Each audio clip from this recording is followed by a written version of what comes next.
শেষ হলো পালযুগ, কৌলিন্য হারিয়েছে বৌদ্ধ ধর্ম। হিন্দু ধর্মকে পুনরুদ্ধার করার জন্য সেন বংশ খুবই সক্রিয়। কনৌজ থেকে আসেন এক দল ব্রাহ্মণ, অন্যতম ভূকৈলাসের ঘোষালরা। তবে সেই সময় এই জায়গার নাম ভূকৈলাস ছিল না, তখনও মহানগরী কলকাতাও গড়ে ওঠেনি।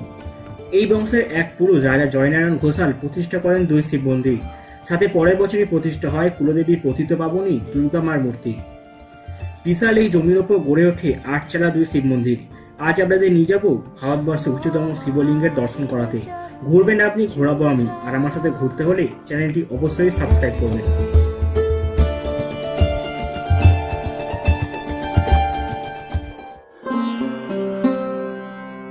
খিদিরপুরে কাল মার্গ সরণির একদম উপরেই রয়েছে বিশাল এই তরুণদ্বার।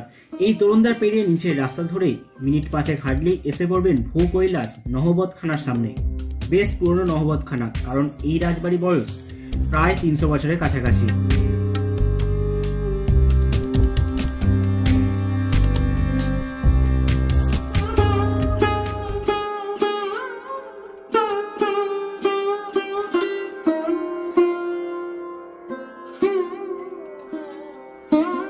নহবতখানা পেরিয়ে ডান দিকে পড়বে পতিত পাবনী দুর্গা মায়ের মন্দির, আর সামনেই রয়েছে বিশাল 2 জোড়া শিব মন্দির।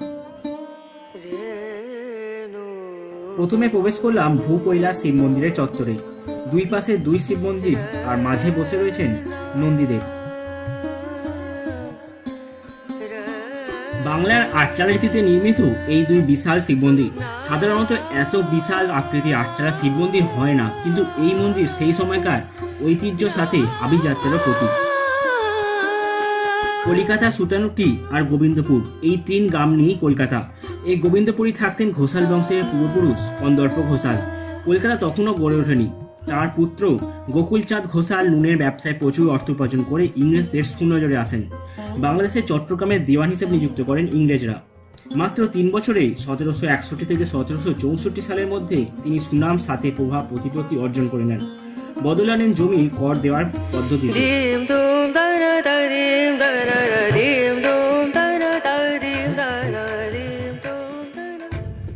প্রচুর ভূসম্পত্তি কিনে নেন খিদিরপুর অঞ্চলে। তার ভাই কৃষ্ণচন্দ্র ঘোষালের ছেলে জয়নারায়ণ ঘোষাল আরও উন্নতি করলেন নিজের বংশের। তবে সেই সময় তাদের বসবাস ছিল ফোর্ট উইলিয়াম অঞ্চলে। ইস্ট ইন্ডিয়া কোম্পানি ফোর্ট বানানো শুরু করলেই তাদের অনুরোধে মহারাজা জয়নারায়ণ ঘোষাল চলে আসেন খিদিরপুরে, তৈরি করলেন বসত বাড়ি।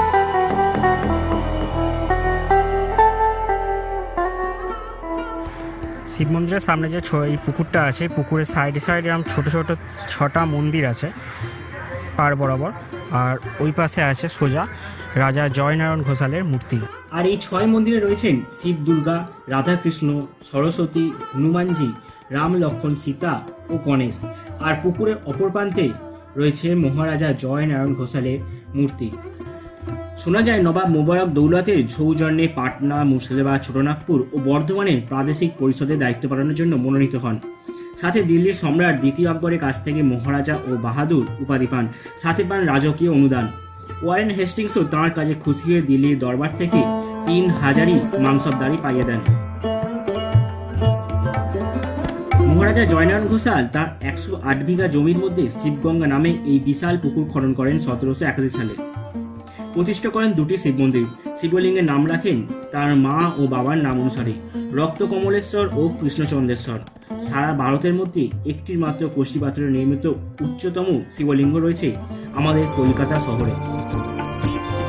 শম্ভো মহাদেব চন্দ্রচূড়া, শম্ভো মহাদেব চন্দ্রচূড়া,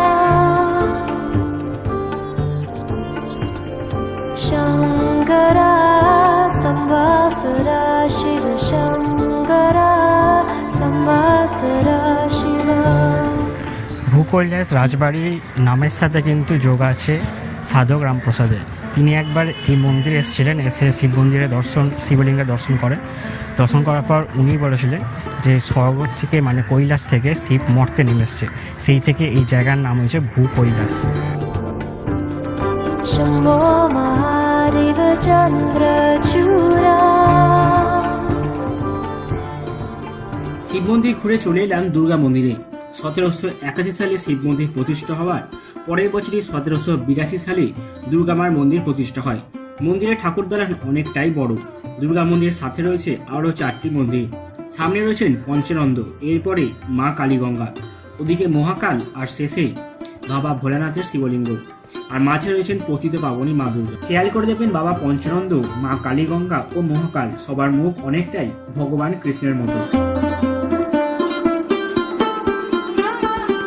মূল মন্দিরে রয়েছেন মা দুর্গা।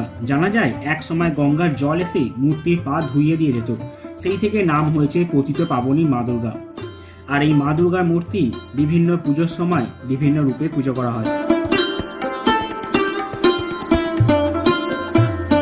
মন্দির চত্বরে রয়েছে মহারাজা জয় নারায়ণ ঘোষাল বাহাদুর মঞ্চ, আর সামনে রয়েছে 2টি কামান।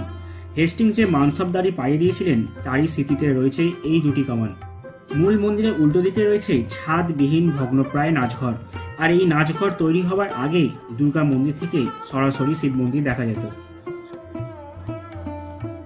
মন্দির খোলা থাকে সকাল 7টা থেকে দুপুর 12টা ও বিকাল 4টা থেকে রাত্রি 9টা অবধি।